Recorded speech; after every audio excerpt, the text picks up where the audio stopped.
I hate the fact that I need to constantly appear busy for the entire working day. We have slow periods at times, or I get caught up early, and instead of trying to make busy work, I'd much rather have the option to go for a walk outside or just anything that doesn't involve me sitting at my desk. Working from home has been awesome, because I can do chores and run errands and no one is keeping tabs on me. But I'm headed back to the office 4 days a week at the end of the month and dreading it. Yes, I do like a 30-minute work blitz and some chores or make a snack or run a quick errand outdoors. But if at work you're just wasting 3 to 4 hours acting like you're not slacking. Like being on your phone is not a big deal for a couple minutes. Commute. Such a waste of time. Yep, I'm wasting about 1.5 to 2 hours per day on my commute. That's between 7.5 and 10 hours of traveling to and from work. It's a full day of work. I could do so much with that time, both for myself and for my employer. But when I asked to work 1 day a week from home, they said no. I work in tech and I don't feel like my job does any good in the world. I plan to get a more meaningful job after I buy a house and pay it off. I feel this in my bones. I try to justify it by using the money I earn at my meaningless job to do meaningful things, but I'm not sure how much longer I can convince myself that's what I'm doing. Especially if the mandatory OT we're under doesn't let up soon. I don't have the time or energy to do anything, meaningful or not, outside work hours right now. Having to be at the office when I can work from home. Exactly. My job transitioned back from WFM to fully back in the office when there isn't a damn thing I couldn't do from home. All the extra time and expense every day of getting ready and dressed for an office job and hours spent every day in commute. Easily 3 hours of the day gone. 5 days a week. Fuck all this. That I have to work. This working makes me so unhappy. We don't get paid nearly enough. And we often get treated like commodities instead of actual human beings. Catty people who are overly competitive instead of supportive of their coworkers.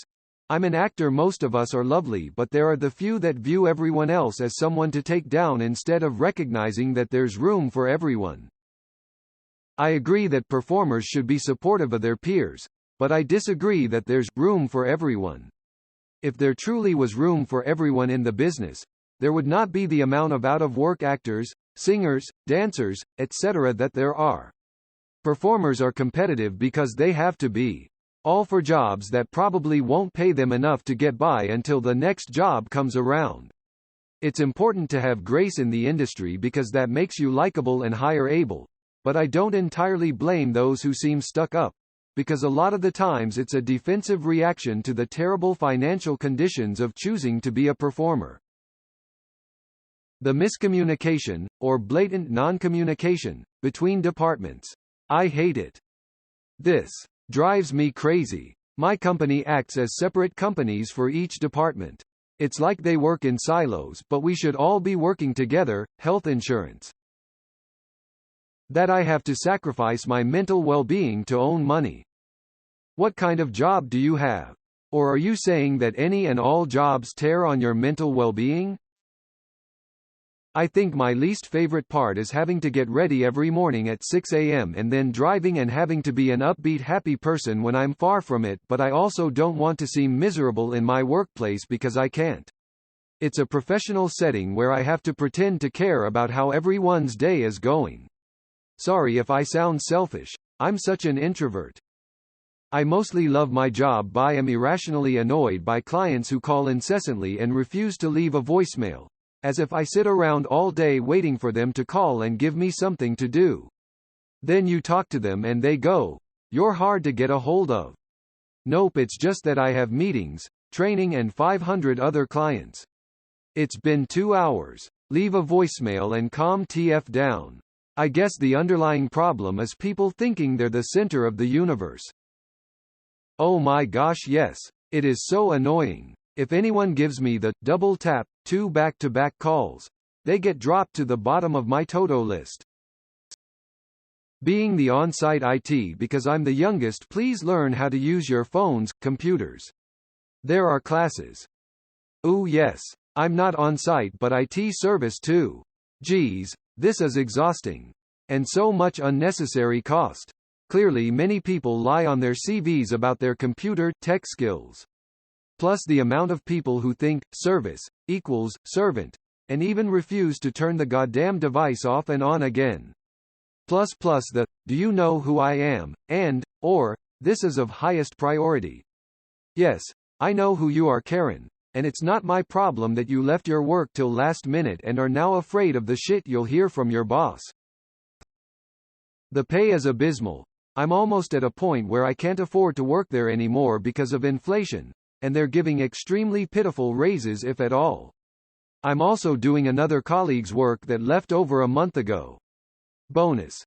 I'm almost 7 months pregnant and they don't offer paid leave, so I get to come back after 6 weeks to the stress of it all. I'm often given nebulous tasks with no deadlines and they are presented to me as high priority and then they fizzle into nothingness as management gets fixated on the next squirrel. Ah yes, the finish nothing workplace. I overwork for minimum wage and that minimum wage gets eaten up by insane amounts of taxes and still can't afford to live alone in a studio apartment in a city that isn't even popular or cool, basically a hick town. New Jersey? So much of it is tedious and inefficient and I feel like there are more better ways of doing it, but all the senior people are too old to get what technology can do nowadays. Plus it's still a bit of a formal office environment which isn't great. Not necessarily hate, but I dislike the fact that there is so much emotional labor involved in my job of listening to people.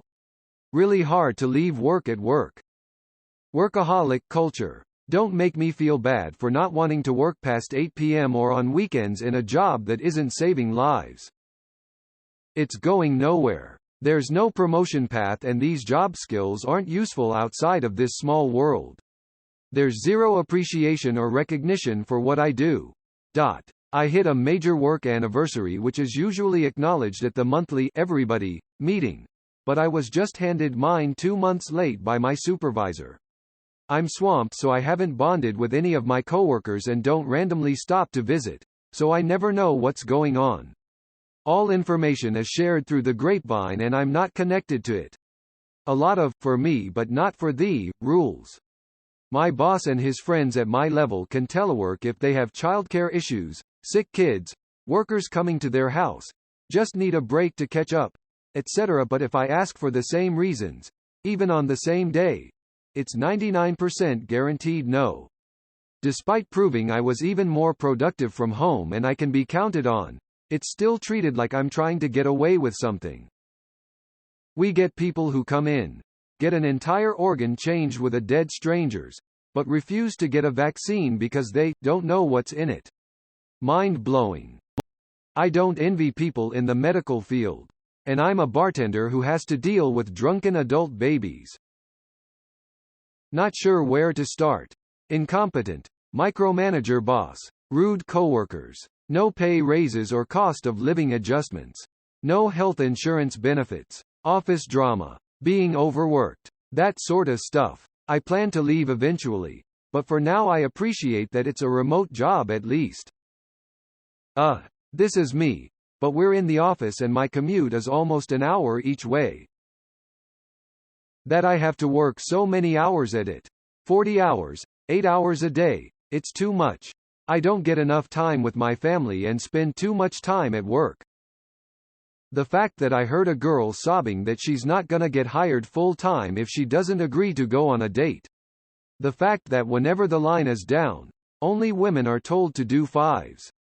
The fact that you can absolutely tell who fucked their way into their position and that they're some of the most self-righteous assholes on the floor. Oh, an hour. Fuck you HR, I don't want cupcakes. I want to know why my supervisor gets to play on Facebook all day, but if I dare go to the bathroom I get yelled at. Greater than are told to do fives. What do you mean fives? No one is cleaning the coffee machine. Everyone just ignores it until it shuts down. And then if you do it, you become the coffee machine cleaner. I am paid like absolute shit for the amount of work they have me doing. Dealing with my boss. I am myself a pretty slow person, according to those around me. But oh my god, when I have to work with him the task time doubles. Having meetings with him is like being in interstellar movie. 10 of his minutes is 2 hours on Earth. The thing I hate the most is that during meetings it often happens that he has to write one or more emails to ask information to other coworkers about the topic we're discussing. You would expect he just writes down the main notes and writes the entire email later, but no. I have to waste literally 20 minutes of my time to see him write the entire email and decide which word fits best to express a certain thing. Sometimes he doesn't even send them straight away but just saves them in draft. Drives me fucking insane. I'm a software developer by the way, and my boss is a much more expert software developer than I am. OMG, my boss does the same thing. Composes emails, grocery lists, to-do lists, whatever right there on the call with you, and you just have to sit there and wait. Drives me nuts. Woman facepalming, medium light skin tone. I don't make a livable wage for a profession that requires a degree, constant professional development, and work that is truly never finished. If it weren't for my fiancé, I'd probably have to work 2 jobs to make ends meet. Spoiler alert. I'm a teacher. New teachers are earning 11% less than they were 30 years ago. https://myelearningworld.com/new-teacher-pay/closing Men assuming I'm less experienced, skilled than my male colleagues, having my ideas ignored until they're voiced by a male colleague, and all office politics. I'm telling you this strategy, but try to keep it from ex-manager until the time is right, face with rolling eyes. I like building things and solving complex problems. Please keep me out of the corporate gossip, drama disguised as strategy. One of the many reasons I never want to be a manager. I'm aiming to be the expert they turn to when no one can tackle the problem at hand, and I'm making my way so far. This sounds like engineering, but I honestly couldn't tell until the second paragraph. I'm leaving but have 8 weeks left. The owner is unorganized and expects me to complete tasks beyond my pay grade because she can't be bothered.